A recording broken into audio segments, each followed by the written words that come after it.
Assalamualaikum warahmatullahi wabarakatuh. Perkenalkan, nama saya Nur Aini dari Prodi PGSD 19A2 Universitas Islam Raden Rahmat Malang. Salam Pramuka. Salam.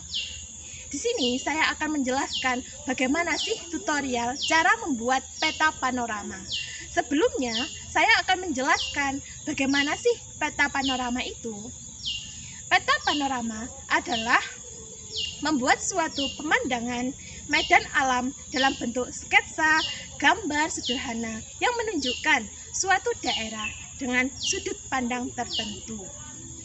Dan tujuan dari peta panorama yaitu melukiskan situasi dan kondisi tempat pada saat itu. Sehingga suatu saat ketika kita mengunjungi tempat tersebut, itu kita akan mengetahui perbedaan dan perubahan sebelum dan sesudah.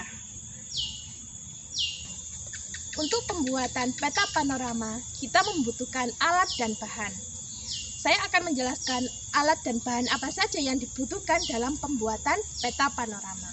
Yang pertama, kita membutuhkan kompas. Nah, kompas di sini kita bisa menggunakan aplikasi di mobile phone masing-masing. Dan yang kedua, kita membutuhkan pensil untuk menggambar panorama yang akan digambar.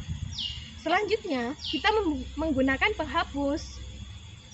Dan ini ada penggaris untuk menggambar sisi-sisinya agar sama rata. Selanjutnya, kita membutuhkan alat ini. Ini namanya pembidik. Untuk mengekspresikan gambarnya seperti apa, ketepatannya juga.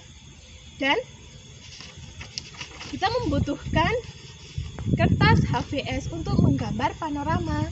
Dan yang terakhir, kita membutuhkan alat, bisa menggunakan ini buku.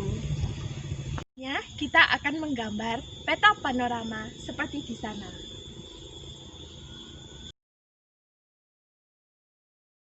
Langkah pertama dalam pembuatan peta panorama yaitu membuat garis kontur untuk membedakan batas daerah objek yang akan digambar, seperti pembuatan gunung, tumbuhan, bangunan, persawahan, dan bangunan-bangunan lainnya.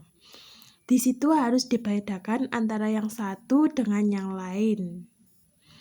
Selanjutnya, arsiran untuk pegunungan yaitu dengan jarak jauh harus mempunyai renggangan yang jauh dan berliku-liku seperti gelombang mengikuti pegunungan.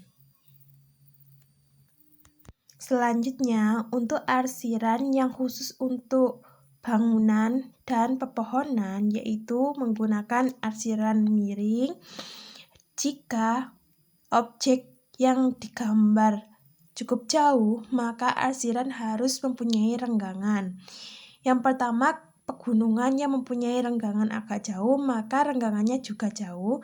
Sedangkan bangunan dan pepohonan juga harus jauh dan jaraknya harus lebih dekat daripada pegunungan. Arsiran sawah harus lurus, tidak boleh melengkung. Selanjutnya, jika objek dekat, maka posisi arsiran harus dekat dan renggangannya tidak boleh terlalu jauh. Karena objek yang dekat harus lebih dekat lagi arsirannya, sedangkan objek yang jauh renggangannya semakin jauh.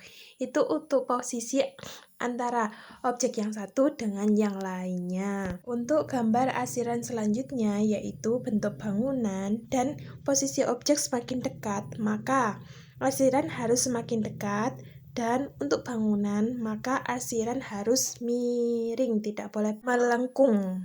Demikian tadi tutorial peta panorama. Dan menurut saya sekian. Apabila ada kurang lebihnya, saya mohon maaf. Saya akhiri. Wassalamualaikum warahmatullahi wabarakatuh.